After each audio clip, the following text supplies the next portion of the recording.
Well,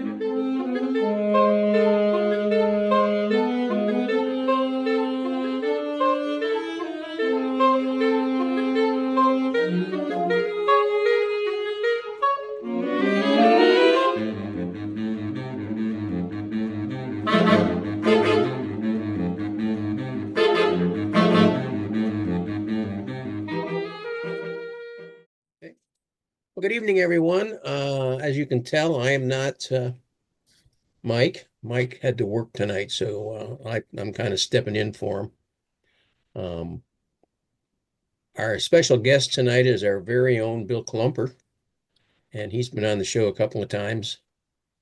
Bill is always one of those kinds of people that if you give him a sponge, he'll make the most magnificent fly in the world out of it. He makes what we jokingly refer to as his oh, what's the name we use, Bill, for your flies? Franken The Flys. Franken Flys, yeah. He's made some really beautiful flies using some of the most interesting materials you'd ever want to see. So we asked him to come back tonight and use some more of those interesting materials and tie up a couple of flies for us. So, Bill, if you're ready, I'll go ahead and remove my spotlight from me, and you've got the mic. Okay, thank you. Appreciate it. Glad to have you on board. I got to switch cameras. I got to do a little quick focus session. So that way the video will be in focus. We'll look at the focus fly. Give me a sec, please. Because this thing likes to pop in and out of focus. We don't know why it does that. And so I got to back myself out. Because I do need the room to work. Do we look in focus? Yes. Okay, how does that look? Okay. Perfect. What I did is, go ahead, please. Okay. My thought for this session is what do I got around the house or from Hobby Lobby that I can make a fly? So I started looking around and I had realized, we all get them from Hobby Lobby. Great, good old peacock eyes. And then, obviously they carry some very, very nice pieces of ostrich herl. And then the postman and the mailman and the guy that gives the newspaper provides these nice little rubber bands. So that was the inspiration for this fly. And so what I did is I used the rubber band as my ribbing, and then I used the small piece of peacock herl to make the collar for the fly. And what I did is I said, well, geez, brown is kind of boring. And as we saw with Tim Flagler last week, he said, life just isn't monochromatic. It's bright. It's different. And so what I did, and I'll show it to you, is I took a rubber band and magic markers and then marked down the rubber band. So what I did here is I have a rubber band. Okay, I'm going to zoom in.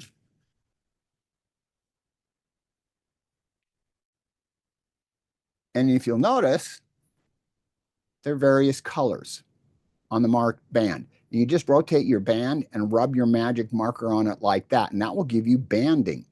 Now, one thing I learned is do light colors first, then dark, or you can make a mess of your magic marker. So that was a little bit of a learning lesson right there for this.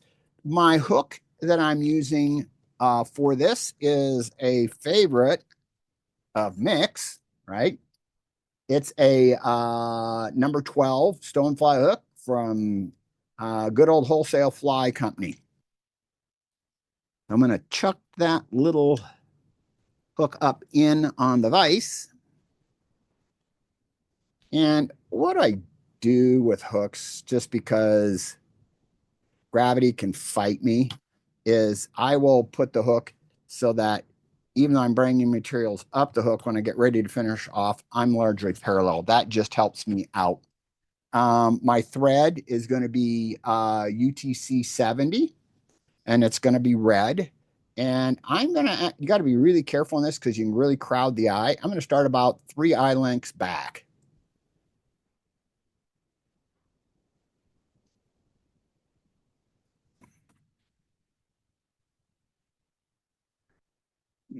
good. Wish I had it in a little tighter for zoom.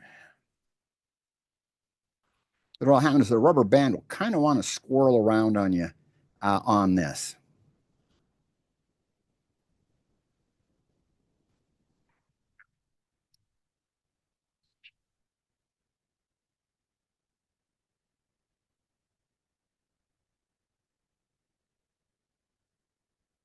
Now, I'm going to actually put on my extra pair of eyes so that I can actually see a little bit better what I'm doing here. Thank you. Now, the first thing that I noticed as I started making this fly is, Bill, rubber. Yes. you're just a little bit out of focus. Oh, We might be able to make that a little bit better.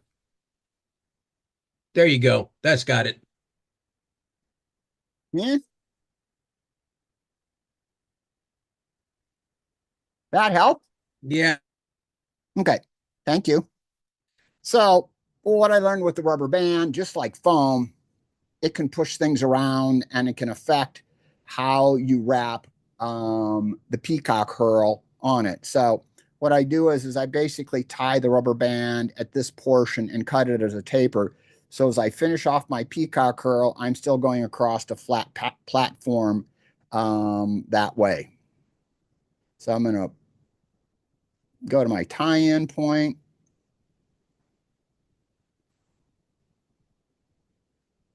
And make sure. I like keeping the flat part up on top. I don't know if that really makes any difference or not.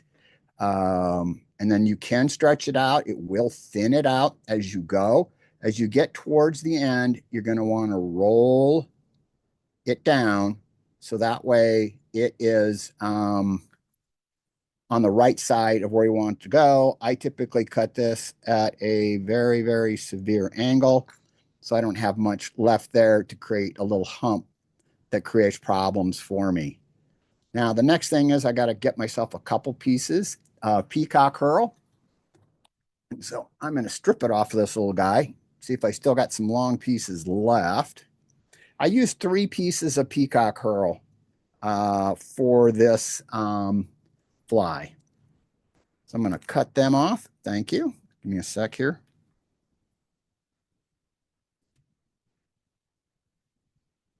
And as with anything, I'm learning. And so I kind of found it, at least for me, it seems to help if my peacock herl, kind of has a little bit of a bend to it. If I get all my herls in the same axis of the bend, seems to go a little bit easier for me uh, tying it in place.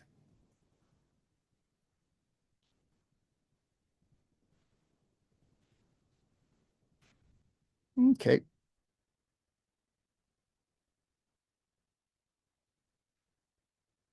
As usual, we will cut our tips off because not on uniform, they will break very, very easily.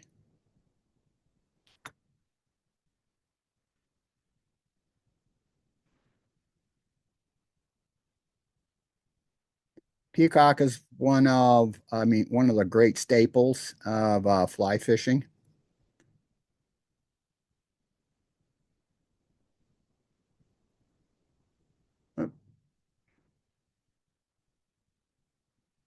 Yeah, almost got it where I want. Okay, good. Now, when you have multiple pieces of peacock, since I've got that rubber band as a form of ribbing, I've got 3 of them. What I found out is I can kind of use my fingers as long as I don't hit the hook point. I can usually get my peacock herl to go on without breaking too much.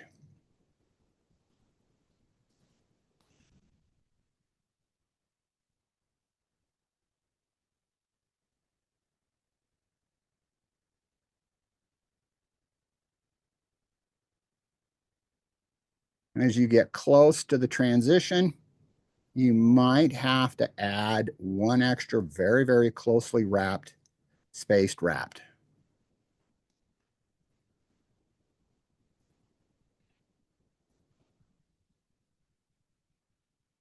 Would have probably been smart had I used hackle pliers, but I did not.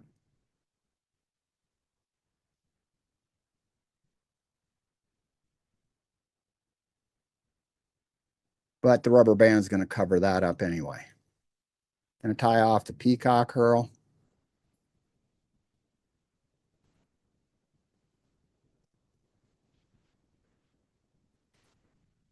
Okay, that's tied off. Now, the rubber band, you've got some interesting things you can do with the rubber band. You can actually spiral it like this and make it into a very, very narrow rope.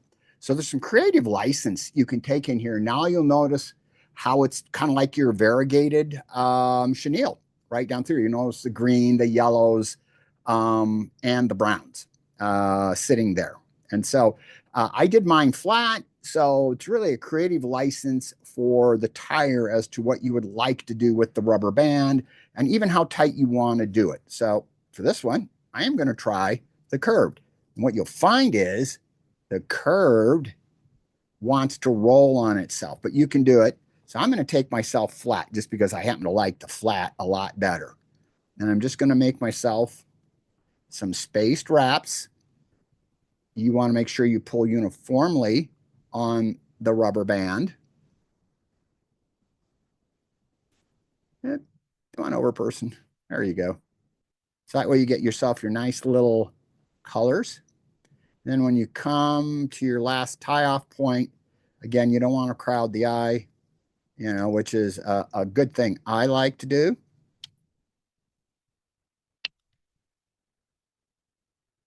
And rubber bands will want to recoil on you. So that's one of those fun little things that can happen.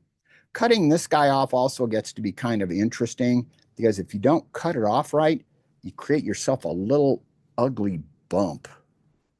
And then it really interferes with your little platform for your ostrich hurl. Okay, got you wrapped and you're cornered. Okay, make myself a little hackle platform.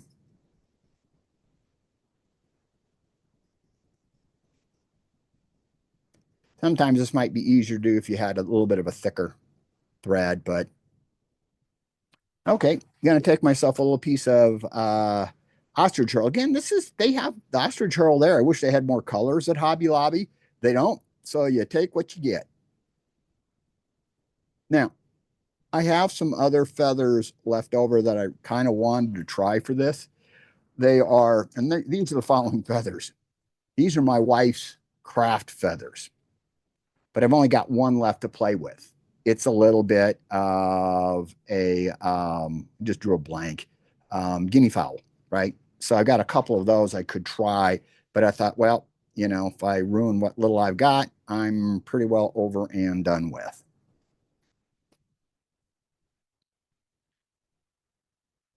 Okay.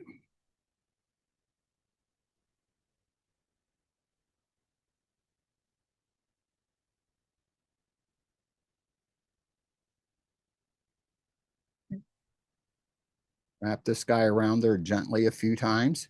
Give yourself a little bit of a collar. All you want is just a little bit of color and a little bit of movement.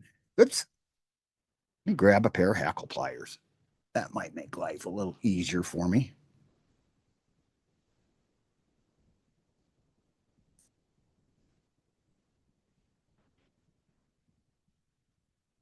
I mean, I can get hackle pliers to work. My daughter just got home, so there's a possibility the dogs could get really, really barky. So I don't know what will happen. There we go. A little bit more control. The hackle pliers I'm using are by CNF. They work well for me and actually allow me to compensate for my essential tremors.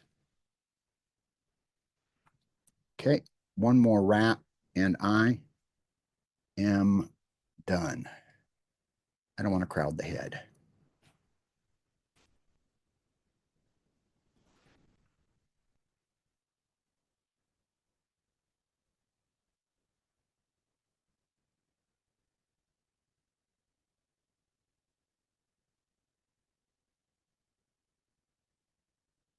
I can do a half hitch here. I got enough room that I can do a whip.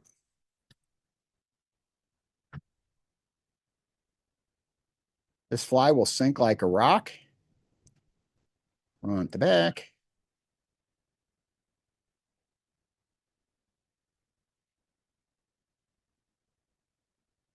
There y'all go. That's the first little bit of a Franken Fly for tonight. There you go. Any questions?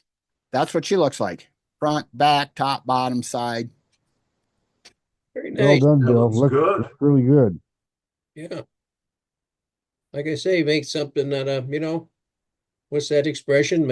If you got lemons, make lemonade. So Very nice. I think, yeah, like I said, I'm gonna fish it because it's got our right colors on. It's got red for a hot spot. It's got the nice sparkle, that we find, associated with peacock, and then it's got variegated colors. So hopefully something thinks it looks like real protein. Yeah, my guess is it'd be a fairly good crappie fly too. I didn't think about that one. That might be good for those guys. And Okay, the next they hit the it's spawn beds, say again. especially when they hit the spawn beds. Oh, okay, thanks. Sorry, the dogs were noisy. I hope it's not disturbing anything. Okay, the next is your very, very, very good old standard clouser, but it's not made with deer hair. Okay, it's actually made with DMC. And I'm going to pull it back, and if you'll notice, the body is actually not only tapered, it actually has the colors of the DMC fiber actually embedded into it. The little hump is actually a little half-inch piece of this craft wire my wife had. Let's see if I can get it to go the right way. Little piece of craft wire. So that's the first thing I got to get on. Now, I'm going to see if I don't decide to glue myself to the hook, with crazy glue. In this case, the thread I'm going to use, just because it was easiest and it's most transparent, I'm using GSP 50 denier. I'm using a number 3XL 8 straight eye. Or no, it's a down eye, excuse me. And I'm going to place my first set of wraps about 3 back. Oops.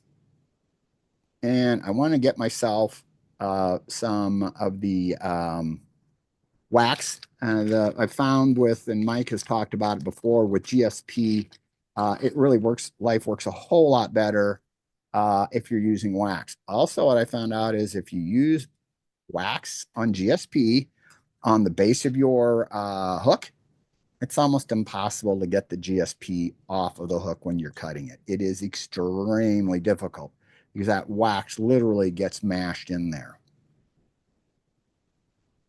This kind of creates my no-go zone. Now, the other thing is I'm using this for my eye. What it is, it's one of those plastic wire tie things. I had it in the house, found it and said, and I showed it a while back to Alan. He said, those will make great eyes. And that's what I did. To get the black, I just again used a magic marker to get myself black. And I use a pair of wire nippers to cut it off.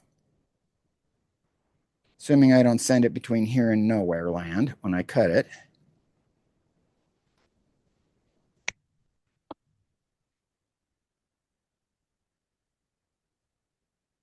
This is plastic, so I'm dealing with something slick on top of slick. And unfortunately, the plastic I found out on this thing, it's got some really rough catches. Now, the first one I made, I actually used the 40 denier red for the very first one. I look fairly well placed. Oops. I'm going to glue this down. Tom Rosenbauer mentioned that. Typically, you do your figure eights and then you do wraps underneath it as tight as you can to try to create a posting effect. Again, GSP is marvelous because it is exceptionally strong. Over here.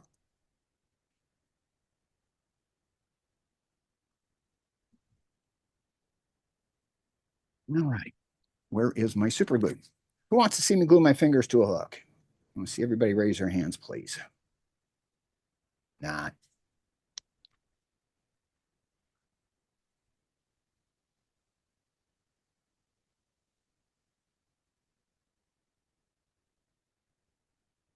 Okay, well, that will take itself a minute or two to hide and get. So while I'm working on that, I'm going to work on the piece of wire. And I'm going to bring myself. Now, this piece of wire, typically when you cut a wire with a pair of wire dikes, you're going to get a very, very, very sharp end to it. Okay. But if you use with copper, and I've also seen the same thing done, this trick done with regular wire is I'm going to measure out probably about, it's probably where I want to stop right there. Is what you do is you take your wire cutters and you start making a little groove around the body of the wire. Now, this is a non-tarnish copper wire. My wife used to use it for jewelry making. And what you do is you just bend it over a couple times and it breaks off. And so what it gives you is a fairly clean end, because otherwise what will happen is you're going to be left with one very, very, very, very sharp end.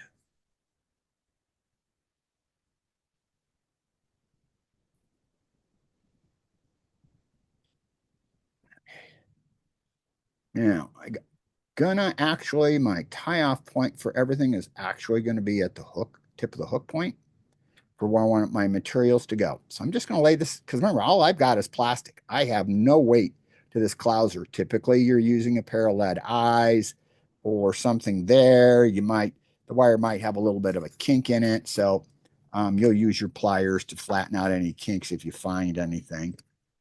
Don't use curved pliers. They just add more to a kink in it. Okay. I don't care that there is a cliff here, because we're going to get rid of that cliff when we put on the first round of body materials for the clouser. Make sure you're up on top, and you want to stay on top. You can, if you want, use some super glue. I want that back just a hair bit further. It's a nice thing about GSP is you can work with it, and you're not likely to fall apart very badly. Need it further, just a fraction of an inch back further. And there's a reason for it. I need that well to be able to put in the body material in order to give me a reasonably flat body. There we go.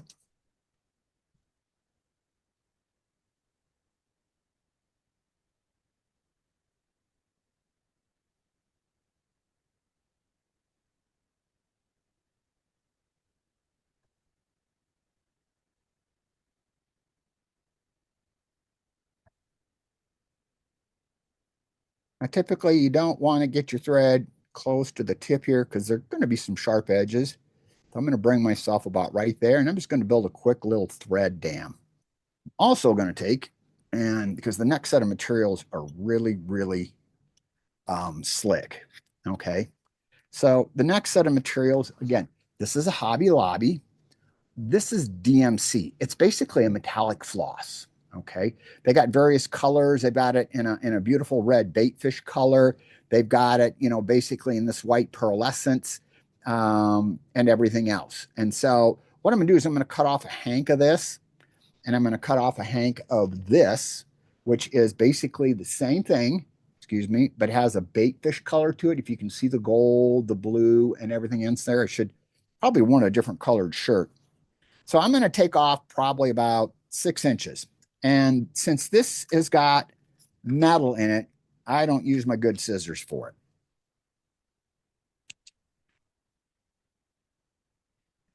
And I'm going to take off about 6 inches of the gold. Now, this stuff is actually multi-stranded if you want to see it right here. Each one of them strands can break into two other strands. Okay. So cut off about the same amount. And I'm going to loose strand it is what I'm going to do. Because I actually want the strands to be loose on me when I first start my wrap. So what I'm going to do is gather these up. I'm going to square them up here in a minute, but I want them unbound. So I'm going to twist them apart so they're loose because I want them flat like this. Ouch. Got rough fingers for skin. Should probably put on my CeraVe and take care of it that way. What I'm going to do is if you notice, I've got a nice flat bundle. The colors are all intermixed a little bit, and that's exactly what I'm looking for. What we're doing is we're trying to represent a bait fish body. And what you're going to do is I'm going to start rolling it to the side here. And then I'm going to bring it up tight up against the cliff. And then I'm going to take my cheapy scissors and I'm going to cut away all of the junk. Sure, don't cut.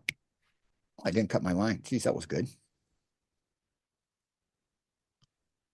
Okay, I'm going to take this and I'm going to start bringing it around the body. And I want to make it not catch the hook. I want it flat up front. See how it's very flat there. Now you can notice how I'm starting to get a white instead of gold bands built into this, very much like you'd see in a fish body. Sometimes I use my fingers and I push it a little bit together. You can use your thumb if you have to. You want to keep it together. I'm getting ready to make another transition. And what I do with this transition is this is where, again, since this has metallic braid in it, this stuff is going to want to jump back at you. Okay. I'm going to catch it up front. Okay. And then I'm going to go up front. And what I want to do is I want to bring it over the top. And that's going to become my nose. Very, very standard Clouser-like manner there. 2 or 3, one under, because remember, this stuff loves to squirrel out on you. Okay, I'm going to build my body from the same composite material. And believe it or not, some of these threads are going to get reused because I'm going to basically clean up in aisle 7. Turn my head off just a little bit better. Okay, now I'm going to make some body material. Basically, what I do is I take 2 strands of this, 2 full hanks of that, and that's what I make my body on because, we all know, and I've learned that really the beauty of the Clouser is it's minimalist, and that's the beauty of it because it works so well in its minimalist design.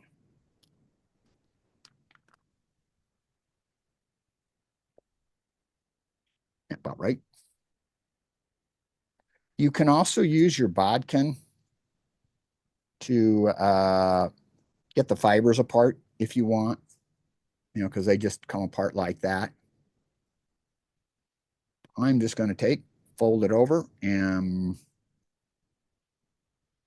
apart and untie it. So what I'm doing is I'm untwisting it a little bit. I want it to unravel just ever so slightly on me. I'm going to fold it over, bring it over the top, capture it, bring some down the side. Let me see how I look. Whoop.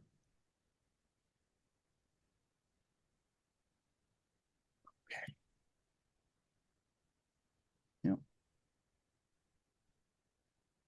Don't want to get too much here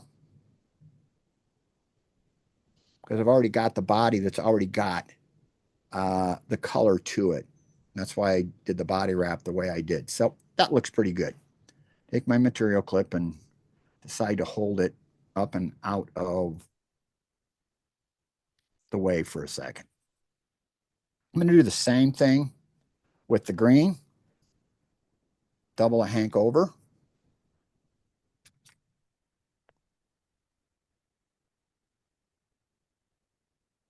Green, I have to do something else with. I've got to be able to make a nose.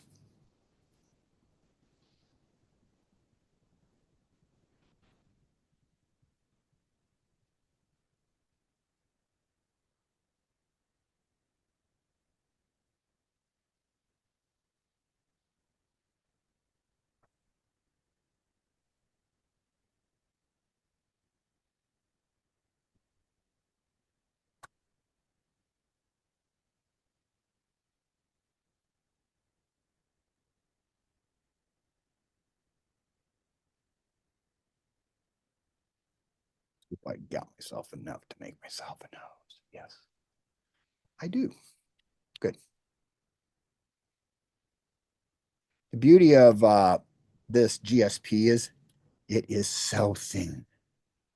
And so you really, it allows colors to really come through, especially on the white. And really you only need one color, white. Okay. I got mine. Oh, got to get a little higher up.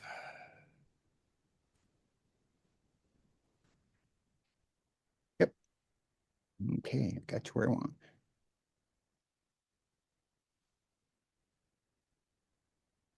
All right, got that. Looks good. Okay.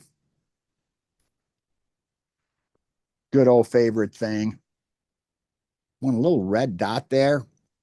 Probably the reality of it is it's probably much easier just to tie this off and go ahead and not use a piece of peacock herl. But, or not peacock herl, but ostrich herl. But that's why I made the first pattern. And so that's what I will stick to.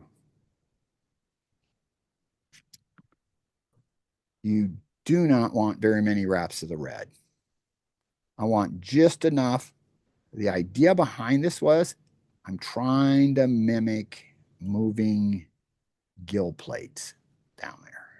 There we go. Mm-hmm.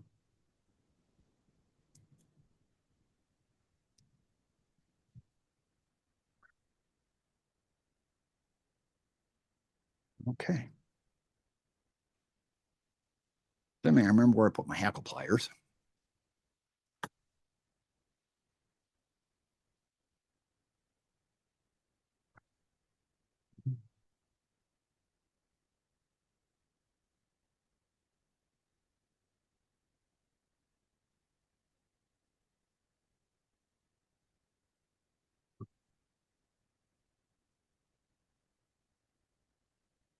I do want some of the silver color to show up because that's what you're going to find. I keep breaking this thing. So one more and I'm done.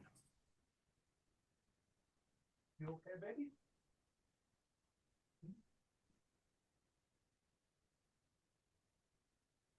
You okay?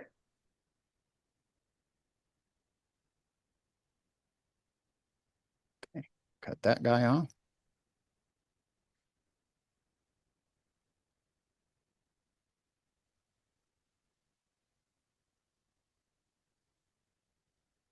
All now I'm going to do is just clean up on aisle 7, which is the head.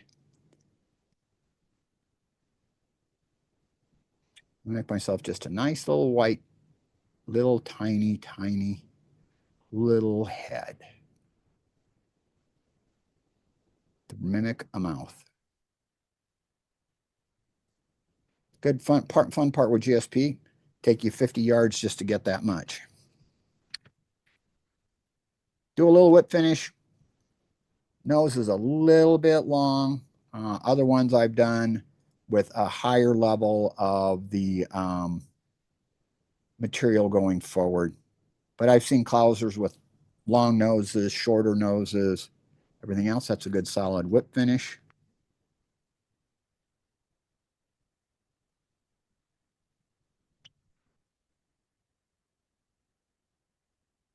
Okay.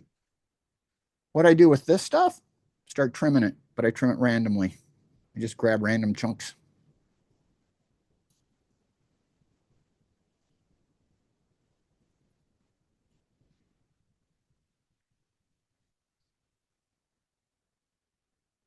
Oh, good. Sent my scissors to the floor. So let's go use the good scissors.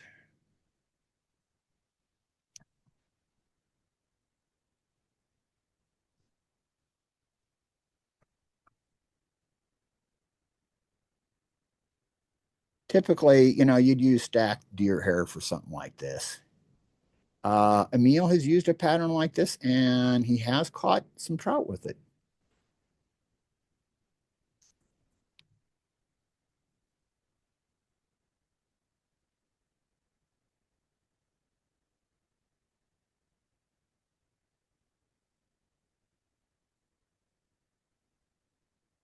Giving it a haircut. And if you notice, there's multiple strands here.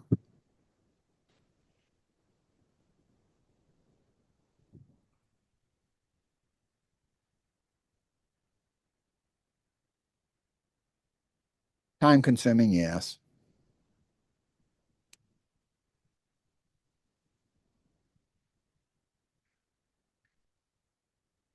Roughly, yeah, a little shorter white underbelly. And there is a clouser made out of DMC. Simple. The body mimics this, so you actually need very little of this material because you've already got the body material incorporated in here. So when they look from underneath, they're going to see the spread apart and they're going to see, just like how on a regular fish, you'll see the body will start to taper down to where it goes to pure white. That will represent your pure white line. This represents your bait fish line. And remember, many bait fish, how we've got the, well, can't remember the term, but it's basically you got little shading areas to it. So there you go. Well, I'm going to do a little bit more cleanup here. I'm a little too long here. You probably haven't had a chance to try that yet, have you, Bill? I was wondering what it looked like in the water. One I did throw in the water like this that had a weighted head, right? It had a lot of movement to it. I used it up at Lake Ogallala, and then Emil used the exact same pattern. And this was in winter, and the trout shredded it. But I haven't used it since then. When were you at Lake Ogallala? Well, remember when we fished up there? Remember the Charles Baswell tournament? Oh, yeah. Okay. Yeah. Yeah. Yeah. And then he used it here in Omaha and he caught a bunch of stuff with it. Cool. Yeah. So again, it's something to play with. It's really a low cost material compared to bucktail. I think it's about $1.99 or $2.29 for 10 yards of this stuff. And I mean, they've got a red one that's really interesting. It would look a lot like a red darter, and they got a bunch of other different colors. So this is the red color. So it's got gold, blue, green, silver. So you can really make some interesting bait fish. I did a different fly, but I used the same body wrap for something for Central Oregon, and they thought it was highly interesting. Yeah. That's Different. right. Okay. Yeah, thank you. I'm done. Anybody have any questions for Bill? Just one comment, Bill. If you want to send me one of those, we could swim it in the tank so everybody could see during one of Fly Tying Friday's share programs. Okay. That'd be great. Yeah. Yeah, I probably won't get it in time for tomorrow, but maybe next week or the week after. Yeah, that's fine. Yeah, no, that's great. I got a couple I can throw out there like this. I know the rubber one's going to go like a tank, but when I was at Lake Ogallala, I had this was buck fever. I had some smallmouth go after this. The problem is the water was clear enough. I saw them go after it as I saw it wave through the water. and it landed on top of a rock, and a smallmouth darted across the top of the rock. And what did I do? Yanked on the line before I let him actually take the hook. Whoops. We used to call that buck fever. Yeah. But yeah, it's so like I said, that's your body. So you've got all your colors embedded in there, and it's like I said, it's kind of just a fun material to play with. Yeah, I'll send it off to you, Al. Not a problem. Glad to do it, sir. And thank you. Um, so that's kind of my learning today. Like I said, I just tried using everything I had here. Do I have metal eyes? Yes. Do I have bead eyes? Yes. But I just want to say what happens if I just had what I had found earlier. Try to make something. That's really cool, Bill. You know, and I did that, 2 years ago. I was out at Exarban with the kids for a trout in the classroom when I was doing we were tying flies because it was too cold to go fishing, if you can believe that. And Mm-hmm. we did kind of the same thing. I went ahead and I told the kids to go out and gather up anything off the ground that they could find, and we brought it in and we tied flies with the stuff they picked up off the ground, and they had a ball. Yeah. Yeah, it's kind of fun. Because there's a lot of things you can do that you don't need to spend a whole lot of money on. Well, ain't that the truth? Because like I said, I just Ewing last week just on their saddles alone raised prices $10 from 55 to $65. On their flat wing saddles. Yeah. I was going to get one because I had one gifted to me, but I've used most of what I use off of it for tailing. But when the guy said, well, it changed from 55 to $65, I go, nope, not buying it. Sorry, don't need it. And then I found those deceiver patches and said, I'll make those work for me. The grizzly deceiver patches. Yeah. Yeah. So that's what I have all. Yeah, this stuff. Oh, by the way, you can take this stuff. You don't have to put peacock with it. You can just rubber band this and go directly around a hook, and then use, with the rubber band. Then you can just use your wire, right? That you use for tying. You can use your wire and then hold it in place, and you can create a counter rib with it. So there's a couple different ways you can play with it. Like I said, you can play with it twisted, non-twisted, directly onto a hook. I was going to do it on a number 8 scud. I don't have any 8 or 10 scuds left. I'm like, okay, I guess I got to go buy some. I went looking for them today, and I'm like, I'm out. I may have some here. Oh, okay. I'll take a look. I've got a ton of hooks here. Yeah, well, not a problem. That wholesale hook company's been reasonably decent to buy from and stuff. So, but yeah. I did, like I said, that's what I wanted to really tie it on. So that's why I went to the stonefly hook, for the A lot of pattern. those Because, hooks that were in that gifted thing from that Mike Kelly gave to us. oh, okay. Pulled out, and all those saltwater hooks. Well, they're not, Okay. but they're just big hooks. So Yeah, I'm getting this. When I get down to Texas, I'll give them, to the people at Project Healing Waters at Conroe. It was originally yeah, discussed or mentioned, but yeah, those things are monsters. I'd have to get a different vise to really hold on those. They're big things. yeah, yeah. Anybody else So have anything for Bill?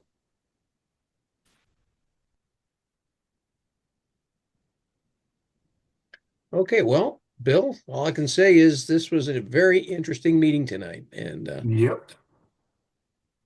I want to thank you. yes, sir. Thank you. Your fly tying has improved markedly over the last 2 years. I think it's gone down, but okay. That's good. Yeah. Now I am gonna go to the rendezvous. At least I'm anticipating on going to the rendezvous. I'm budgeting already for that, and so I'm already trying to figure out what kinds of flies am I gonna create. For the bag. A lot of people did mostly all the same, but I did 25 sets of each one was different. There was no same pattern or even same kind of looks, but from one fly to the next. So I'm gonna have to stretch myself to come up with another 25 different looks, but I think I can. I've got 2 right here, so I can go from there. Well, you can do some practice because Rob Hubbard wants to know if we want to if we want to go to Sammy and be in their conference this year. He's Oh got yeah. a table reserved for us. I got to call Joe O'Connor back tomorrow and Uh, see if we can get some materials from Platte Platte Rivers. So okay. I'll keep you Uh, posted. But yeah, I will. Yeah, I was thinking about going. Wasn't going to mention it because I thought it was too early to mention it to you, right? But yeah, I'm up for going to the Sammy convention, and I'll just drag my stuff with me like I did last time, and we'll set ourselves up and we'll go have a ball chatting with everybody because it's a great time. nothing else will just be a couple of old vets that are up there tying flies. Yep. I wear my Army hat and you wear your Air Force hat. There you go. That's exactly. Okay, Lisa, I didn't get a chance to welcome you guys. Welcome tonight. Sorry, we came late. He That's was on old link, I think. That's- We did want to see the front of the packaging of that stuff from Hobby Lobby, and is it embroidery string? let me spotlight him again for you, Lisa. I got to run into another materials bucket and I will get it right for you. If you give me a minute, I got to dig it up. Okay. It is in what aisle? Oh, geez. Wow. No, everything's consolidated. I reorganized everything and I'm trying to, I'm yelling. I'm sorry. I'm right on with the Chris mic. can take a hint from that. His place is a mess. I'll tell you what, I'll be honest with you. That's so organized. Yeah, I don't know Al, you probably got a better idea than I do of anybody who's been able to get well organized. David's pretty good. Jack Gillis has got everything up on pegboards. So, but you can accumulate so much stuff, and it just gets unruly sometimes. Yeah, he has a cart that has like different shelves with wheels on it, and it's exploded everywhere. I got so much stuff that I've just barely got enough room to move my chair around here in my office. Well, everything of mine's actually cataloged, inventoried. Trying to see when I got it because I've got the spare green and the spare white. I might have to look it up at Hobby Lobby. It's Artiste, Artiste is what it's called, Artiste. And it's in the embroidery section. And it's not on a spool. It's actually it's on a loose skein. It's very, very much looks like this. They also have another interesting one that I have not yet had to play with, right? This is called metallic green pearl that you can use for ribbing, and found that there. And I think this was $249, and that's about what that stuff costs, is $249. And what I do is they sell dog bone cards, but you can make your own. And so I bought their little silver dog bone cards like this. And I just take all the threads and I just wrap it up on there. And that way I know where it's at and where it's going. So fit nice on a pegboard. Well, actually, I've got these hooks. Yeah, for my hanging shelves. Yeah. So I'll be able to hang a lot of stuff there, but these are all filled. Now, what's behind me is all I got from bottom shelf up. That's it. That's all I got for fly tying, but that's enough. It's almost too much. It's a lot. Thank you. It'll give me an excuse to get back into Hobby Lobby. Yeah. You know what I found, at least for me, and I'm not meaning to go off on that, but I found these little document boxes at Sam's Club. Oh, nice. Were like 5 for $25. But if you go to Hobby Lobby or a place, they charge you $11 a piece. That's crazy. And they're great because they got little latches. You found those at Sam's? Yeah, I got those at Sam's. Yeah, they're perfect. I've been looking for those for several months. Okay, I have all the ones I found. I got little compartments in them. I just want the ones that are open like that. Yeah, and then I found this at Walmart. Okay, now you're going to see something that's a little, oh well, it's a little stunning.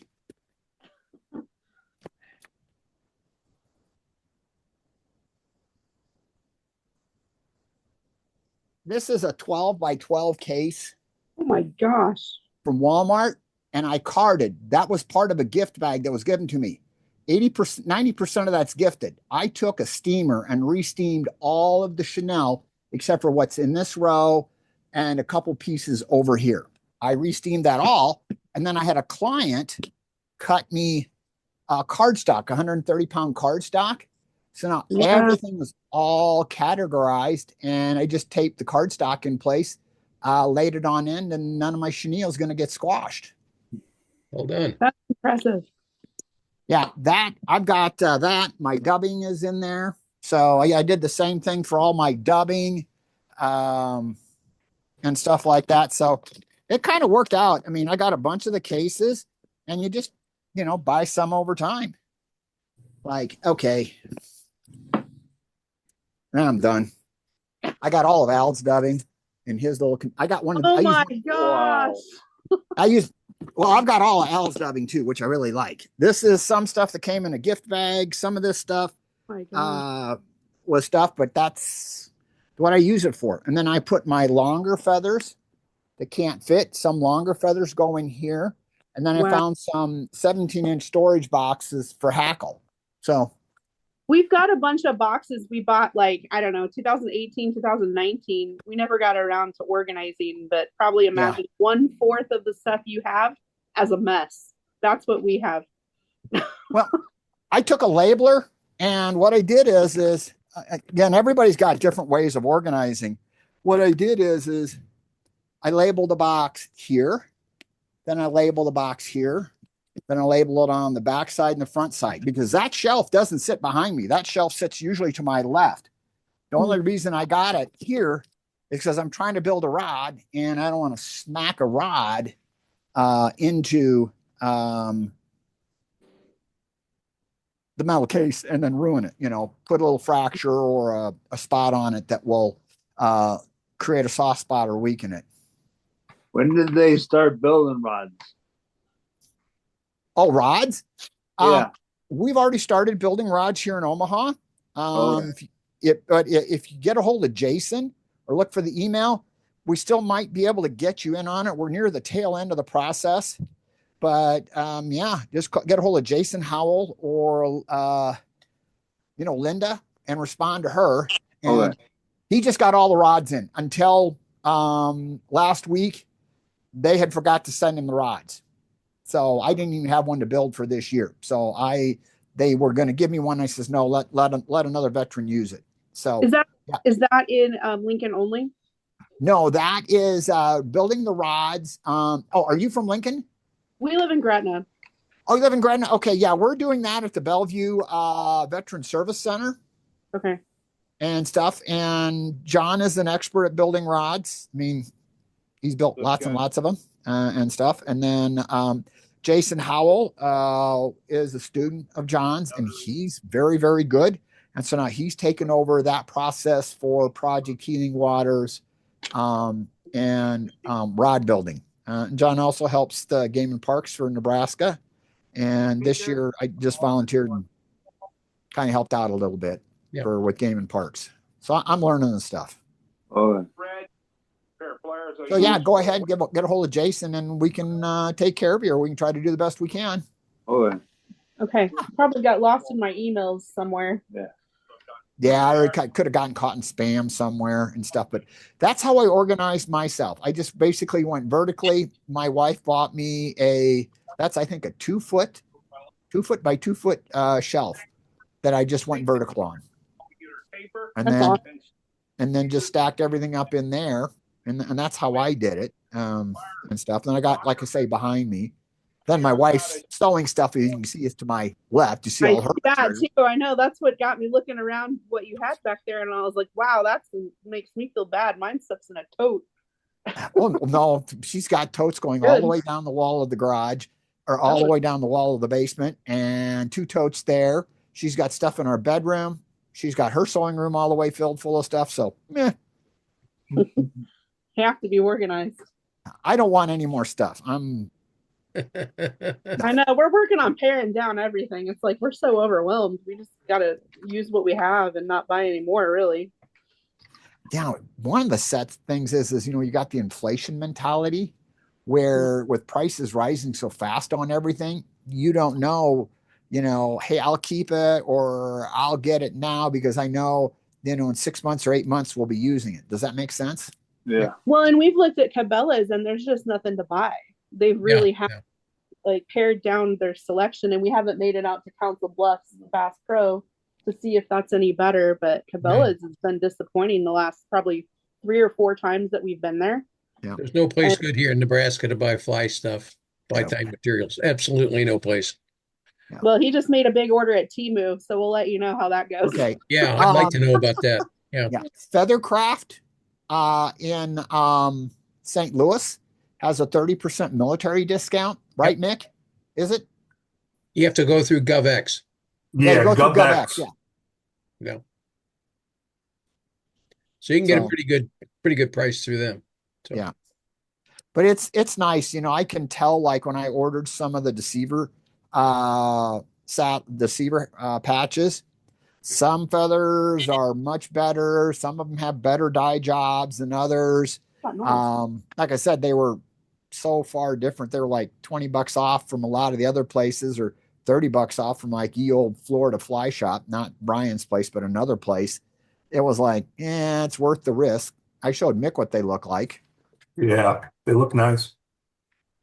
Yeah, and then I got a client that I get food grade processing bag. So I Nice.